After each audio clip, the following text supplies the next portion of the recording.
오늘 이렇게 대선배님 이렇게 하고 계시는 늘사랑교회 이렇게 어쩌면 선을 보는 것 같은 그런 느낌으로 말씀을 대하게 되었는데요. 모든 것을 우리 하나님께 영광을 돌리고 또 우리 하나님께서 예배를 통하여서 영광 받아 주실 줄로 믿습니다.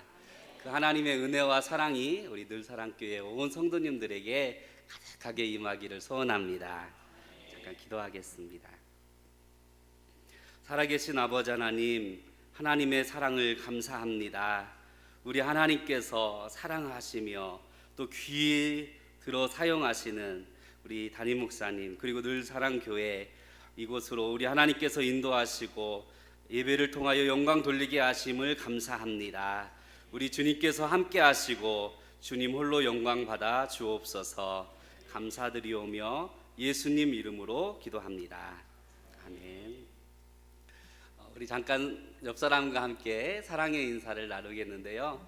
이제 곧 주님의 탄생 성탄일이 가까운데 우리 이렇게 한번 인사할까요?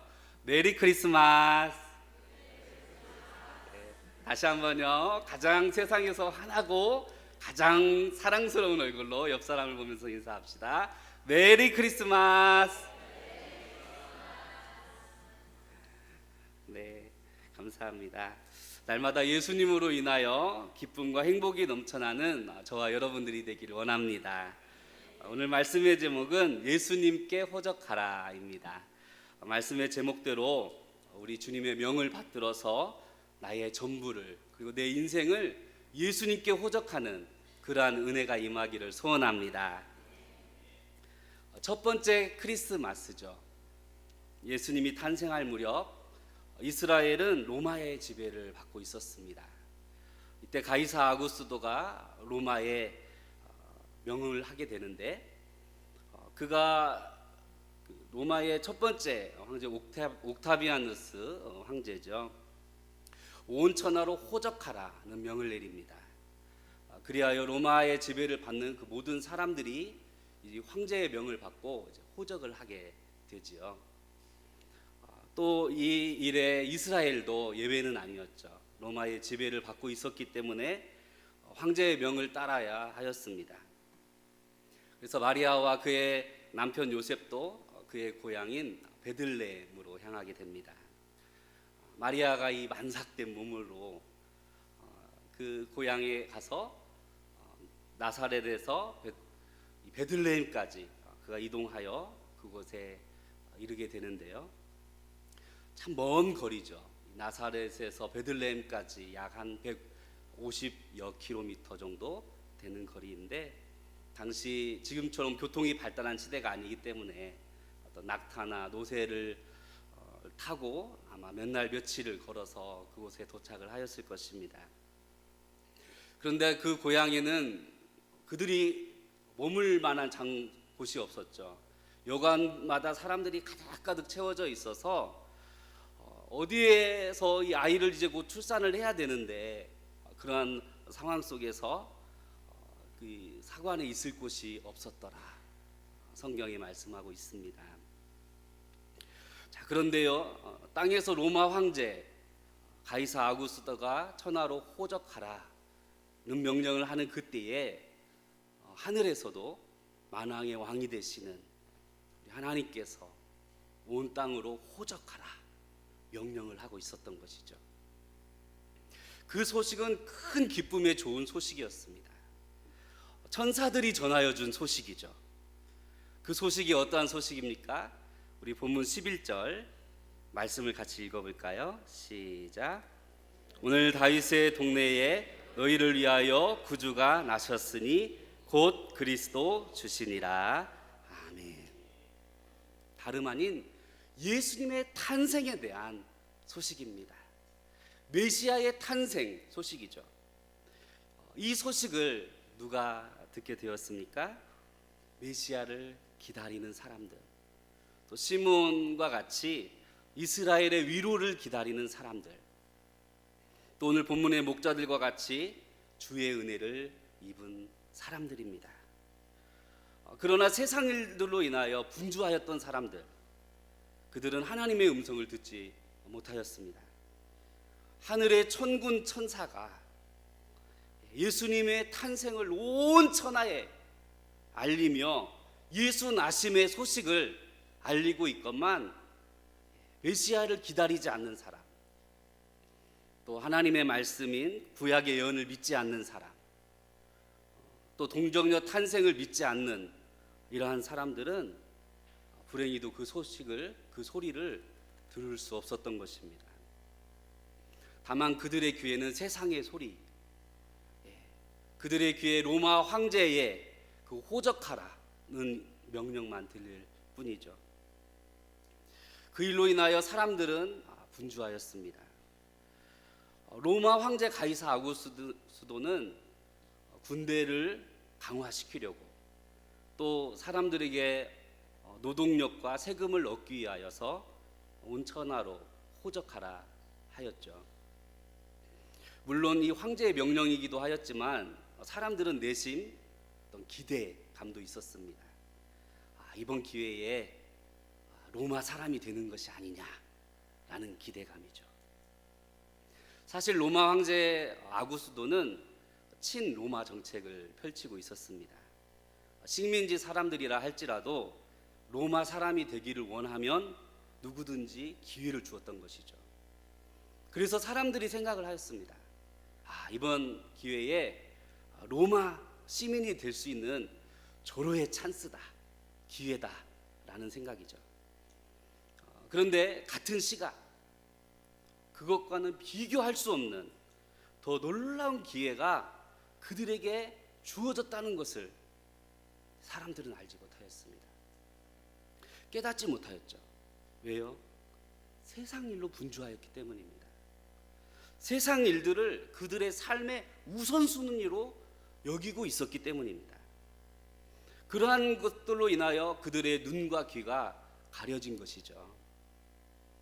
하나님의 그 엄청난 은혜, 그 크신 은혜가 그들 앞에 놓여져 있음에도 불구하고 그들은 그런 사실을 알지도 깨닫지도 못하고 있었던 것입니다.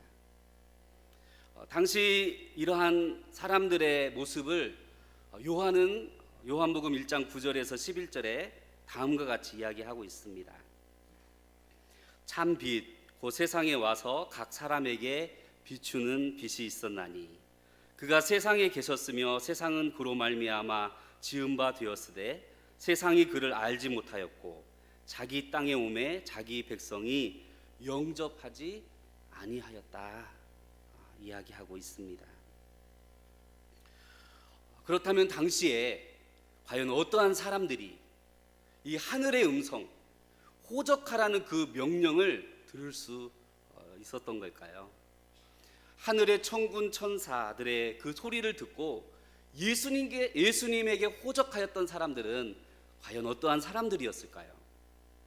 과연 누가 예수님께 호적하는 그 놀라운 은혜를 입게 되었던 걸까요? 오늘 본문에 먼저 목자들을 소개하고 있습니다. 우리 본문 8절 말씀을 같이 읽어볼까요?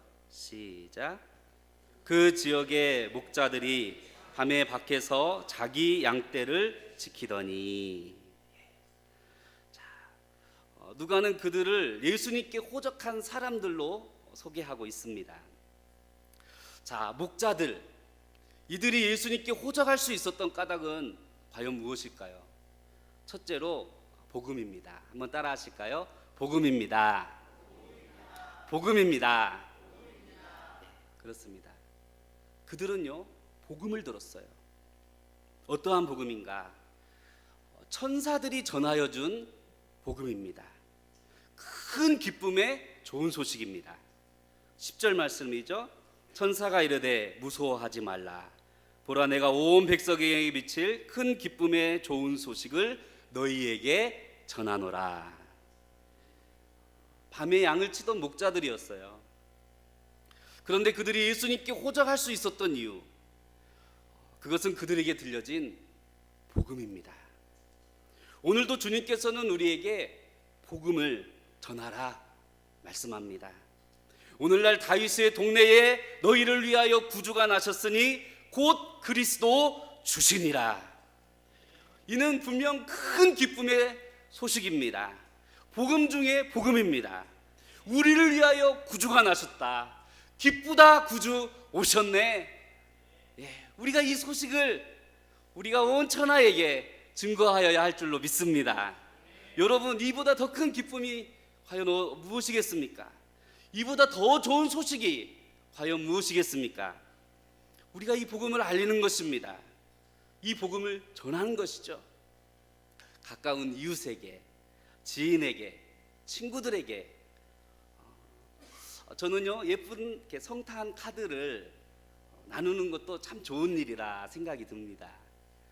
물론 카톡이라든지 여러 가지 SMS를 통해서 주고 받을 수도 있겠지만은 그 한 영혼, 하나님께서 나의 마음에 떠오르게 하신 그 영혼을 위해 기도하면서 주님의 사랑을 담아 예수님의 탄생의 그 좋은 소식을 이 성탄 카드로 전하게 될 때에 분명 하나님께서 그 가운데 은혜를 베풀어 주실 줄로 믿습니다. 우린 여러 가지 모습을 통하여서 이 복음을 전할 수가 있습니다. 정말 나에게 예수 복음의 이 기쁜 소식을 전하고자 하는 그 열정, 그 마음 한 가지라면 우리가 어떠한 방법을 통하여서도 예수님을 알지 못하는, 주님의 탄생을 알지 못하는, 동정녀 탄생을 믿지도 않고 또 그것에 대하여서 알려고도 하지 않는 그들에게 우리가 이 소식을 전할 수 있을 것이라 생각합니다. 여러분, 중요한 것은요, 그들에게 복음이 들려져야 돼요. 저들에게도 예수님의 탄생의 소식이 들려져야 합니다. 그래서 우리가 이 소식을 알리는 것이죠. 그때 우리 주의 성령께서 놀랍도록 역사하여 주실 줄 믿습니다.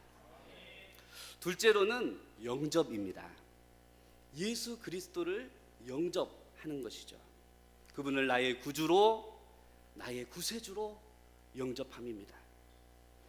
목자들은 예수님의 나심에 대한 그 기쁨의 소식, 복음을 들었습니다. 그리고 그 이후에 그들의 반응이죠. 그분이 나의 구세주요 구주임을 그들이 믿었습니다. 천사들이 이렇게 이야기하죠. 11절에 오늘 다윗의 동네에 너희를 위하여 구주가 나셨으니 곧 그리스도 주시니라. 목자들은 믿었습니다. 예수님이 구주요, 예수님이 그리스도요, 예수님이 주인이심을 그들이 믿었습니다. 여기서 주라는 말은요, 주인을 의미합니다. 세상에서는 로마 황제가 주라 이야기합니다. 그래서 가이사 아구스도 이렇게 이야기를 하죠. 이 가이사는 황제에 대한 호칭인데 동시에 주인을 의미하고 있습니다. 모든 것을 다스리고 통치하는 주인, 로마의 주인이라는 것이죠. 어느 누구도 황제 외에 다른 사람을 가이사라, 감히 가이사라, 주인이라 말하지 않습니다.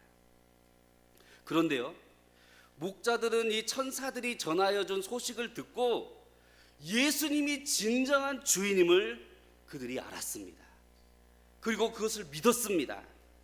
그리고 예수님을 내 마음의 주인으로, 그리스도로, 구세주로 영접하게 되었던 것이죠.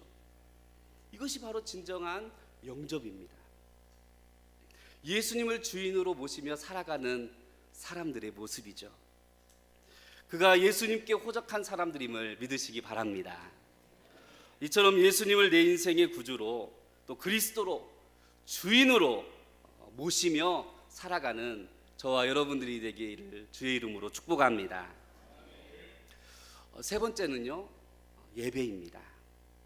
예수님께 호적한 사람들의 가장 큰 특징은 다름 아닌 예배에 있습니다. 복음을 듣고 예수님을 영접한 사람들은 우리 예수님께 예배하는 것이죠. 이것이 바로 목자들의 모습이었어요. 그들이 복음을 들었습니다. 그리고 예수님을 구주로, 그리스도로, 주로 그들이 영접하였습니다. 그리고 그러한 이후에 그들의 행동은 무엇이었나요?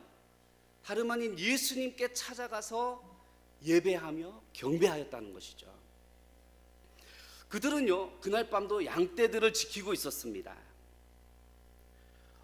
그럼에도 불구하고 그들은 자신들의 그 모든 것을 뒤로 하고 아기 예수님께 찾아가 경배를 드렸던 것이죠. 우리 그 밑에 누가복음 2장 20절 우리 말씀을 같이 읽어볼까요? 시작. 목자들은 자기들에게 이르던 바와 같이 듣고 본 그 모든 것으로 인하여 하나님께 영광을 돌리고 찬송하며 돌아가니라. 아멘. 그들은 하나님께 영광을 돌리고 찬송하며 돌아갔다 이야기하고 있습니다. 여러분, 그들이 돌아가는 그 발걸음이 상상이 되시나요? 아기 예수님께 첫 번째 성탄에 예배를 드리고 돌아가는 그들의 발걸음, 그들의 마음, 정말 뛸 듯이 기뻐하였을 것입니다. 그리고 이 세상에 우리를 위하여 구주가 탄생하였다 라는 이 사실을 그들의 주위의 사람들에게 그들은 분명히 알렸을 것입니다. 이것이 바로 예배드리는 성도의 모습이죠. 예배는 우리가 하나님 앞에 이렇게 모여서 드리는 예배가 있고 흩어져서 드리는 예배가 있습니다. 정말 모여서 드리는 예배, 흩어져서 드리는 예배, 나의 온 삶을 통하여 드리는 그런 우리 하나님께서 기뻐하시는 그러한 예배자들이 되기를 소원합니다. 이것이 바로 예수님께 호적한 사람들의 모습이라는 것이죠.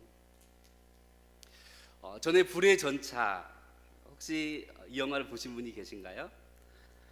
이 영화는 1924년 제8회 파리 올림픽에 있었던 그 일을 영화로 만든 것인데요.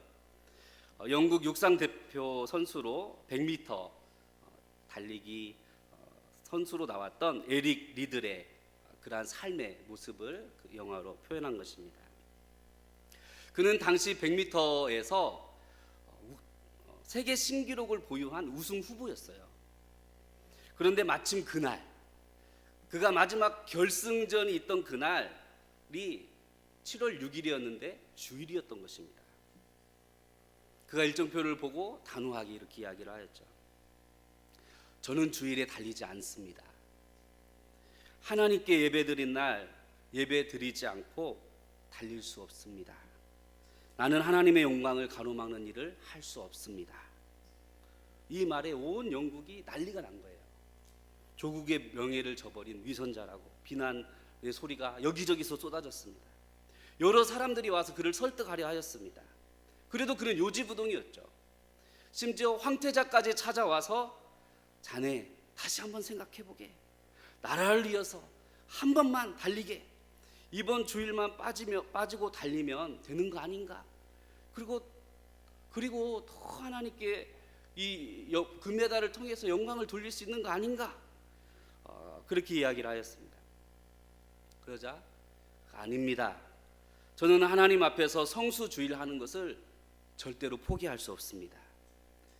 그래서 100m 경주가 있던 그날 그는 경기장이 아닌 교회를 찾아갔어요. 그리고 그의 동료이자 그의 친구인 해롤드가 이 100m 결승에서 금메달을 따게 됩니다. 그가 예배를 드리고 난 이후에 그 친구에게 찾아가서 진심으로 축하를 해주었습니다. 그리고 예정이 없던 400m 경기에 나가게 되죠. 이 육상 100m와 400m는요, 뭐 같이 뛰면 되지 생각할 수가 있겠는데 전혀 다른 경기예요. 100m 경기와 400m 경기는요, 종목 자체가 다릅니다. 그래서 사람들이 이렇게 이야기하죠. 무모한 경기다. 그러나 에릭 리들이 약속의 말씀을 붙잡고 그가 경기장에 나갑니다. 그가 받은 말씀은 이 말씀이었어요. 소년이라도 피곤하며 곤비하며 장정이라도 넘어지며 쓰러지되 오직 여호와를 앙망하는 자는 새 힘을 얻으리니 독수리가 날개치며 올라감 같을 것이요 다른 박질하여도 곤비하지 아니하겠고 걸어가도 피곤하지 아니하리로다. 이사야 40장 30절, 31절 말씀이죠. 그가 이 말씀을 받고 경기장에 나갑니다. 결승 전날 사람들은 이런 얘기를 했어요. 절대로 그는 우승할 수 없을 거야. 아무도 그를 기대하지 않았습니다. 이 에릭은 결승전에 나온 선수들 중에서 가장 키가 작은 사람이었고, 또 불리하게도 트랙에서 제일 마지막 끝에서 달리게 되었습니다. 또 결승전에 올라온 선수들 중에서 그 기록이 가장 저조한 선수였어요. 모든 면에서 봤을 때 그가 우승할 만한 조건은 아무것도 없었어요.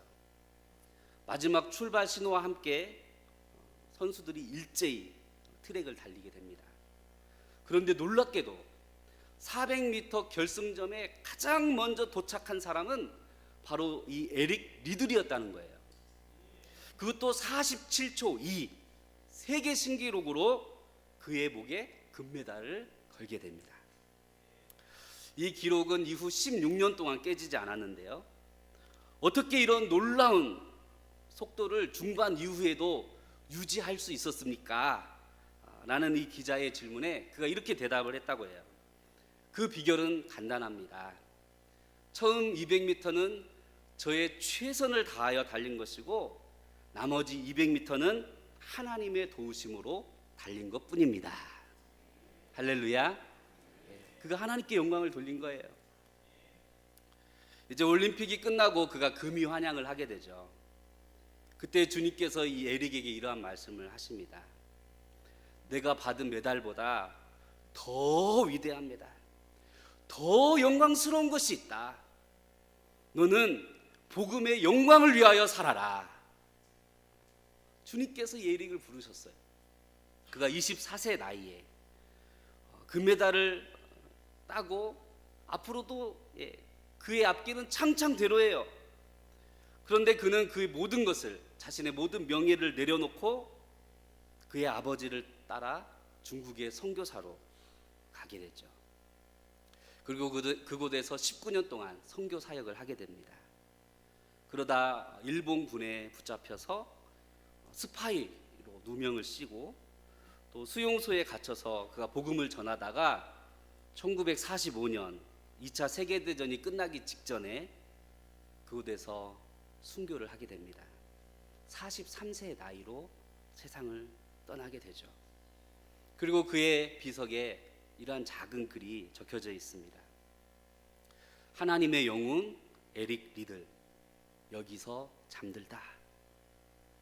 그는 참으로 그의 평생을 하나님께 호적한 사람으로 살았습니다. 그는 금메달보다 하나님께 예배 드리는 일을 더 귀하게 여겼습니다. 이러한 에릭의 마음을 하나님께서 받으시고 그의 주 종목이 아닌 400m에서 세계 신기록을 세우게 하고, 그것만이 아니죠. 그가 천국에 들어가는 그때에 우리 하나님께서는 그에게 분명 신앙의 금메달을 걸어주셨을 거예요. 그가 영광의 면류관을 받게 되었을 것입니다. 이와 같은 큰 믿음의 사람, 우리 하나님의 마음을 기쁘시게 해드리는 하나님의 예배자들이 되기를 소원합니다. 이것이 바로 예배자로서의 결단이죠. 이러한 믿음의 결단과 행함이 있는 저와 여러분들이 되기를 소원합니다. 이처럼 우리가 예수님께 호적한 사람이 될 때에 과연 우리에게는 어떠한 일이 일어나게 될까요? 여러분, 세상에서도 그 로마의 시민권, 제가 미국에서 잠시 있었지만 거기서도 이렇게 한국에서 이민을 오셔서 이 시민권을 받으려고 노력하는 분들이 참 많이들 계십니다. 왜냐하면 시민권을 받으면 그 미국의 시민으로서의 혜택을 누릴 수 있기 때문이죠. 하나님께서 우리 하나님의 예수님께 호적한 사람들에게는 우리가 상상할 수 없는 놀라운 특권과 권세를 우리에게 허락하여 주십니다. 그것이 다름 아닌 자녀의 권세입니다. 영접하는 자, 곧 그 이름을 믿는 자들에게는 하나님의 자녀가 되는 권세를 주시는 줄 믿습니다. 그의 신분과 나이에 상관이 없습니다. 직장과 출신의 관계가 없습니다. 성별과 어떤 피부색, 이런 것에 상관이 없어요.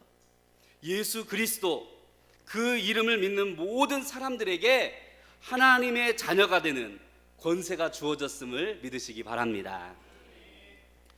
우리가 예수님께 호적한 순간, 복음을 듣고 예수님을 나의 구주로, 나의 주로 영접하는 순간 이미 우리는 하나님의 자녀가 되었습니다. 하나님의 자녀의 권세가 우리에게 주어진 것이죠. 여러분에게 주어진 그 권세, 여러분들에게 주어진 그 특권이 무엇인가요? 다름 아닌 말씀과 기도입니다. 하나님의 자녀에게는 말씀의 권세가 있습니다. 하나님의 자녀에게는요, 기도의 권세가 있어요. 이것은요, 아무에게나 주어지는 것이 아닙니다.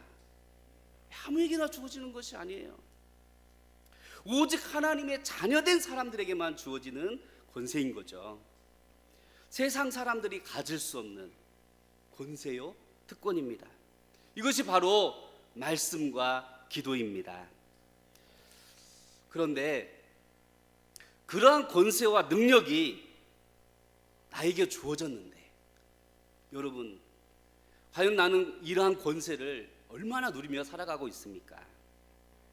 나의 삶 가운데에 이 말씀의 권세, 기도의 권세가 나타나지 않는 까닭이 무엇인가요?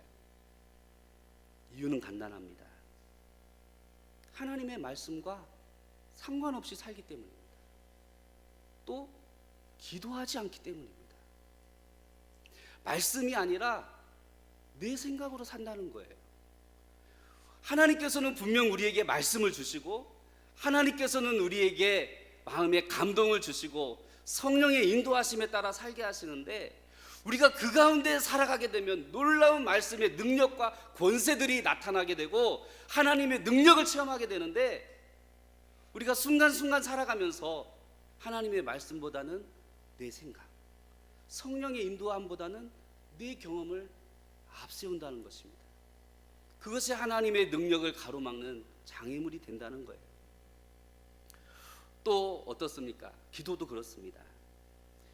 우리가 기도의 능력, 그 기도의 권세를 인정하면서도 기도하지 않아요. 그런 사람에게는 하나님의 기도의 능력을 경험할 수가 없는 것이죠. 사랑하는 성도님 여러분, 진정 예수님께 호적하셨습니까? 그렇다면 우리가 이 주의 복음을 들고 예수님의 예배자로서, 하나님이 기뻐하시는 그 예배자로서 우리 세상에 나아가서 하나님의 말씀의 사람으로, 기도의 사람으로 주님께서 주신 이 자녀의 권세를 가지고 하나님의 영광을 나타내는 저와 여러분들이 되기를 소원합니다. 사랑하는 성도님 여러분, 예수님을 영접한 우리는 하나님의 자녀요, 또 한 형제요, 자매입니다. 여러분, 예수님께 호적하였다 라는 이 말 한마디는요, 우리는 주 안에서 가족이 되었다는 것입니다. 한 가족이 되었다는 거예요. 그렇습니다. 우린 주 안에서 하나예요. 모습은 다르지만, 얼굴 생김새, 성씨, 지역도 다르지만 우리 모두는요, 주님의 피를 나눈 한 형제요, 자매요, 예수의 가족입니다. 우리가 이러한 마음으로 형제를 사랑하길 원합니다.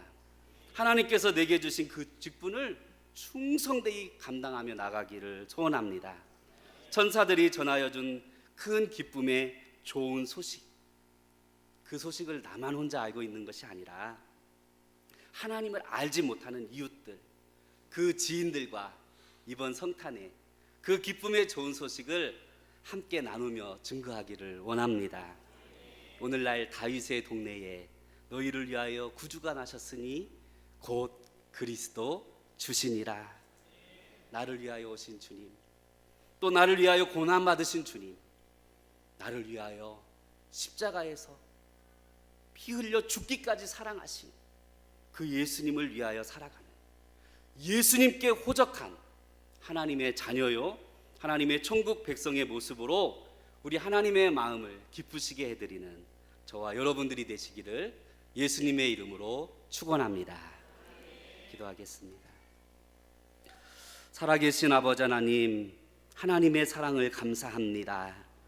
우리 하나님께서 우리를 사랑하셔서 우리의 구주가 되시기 위하여 예수님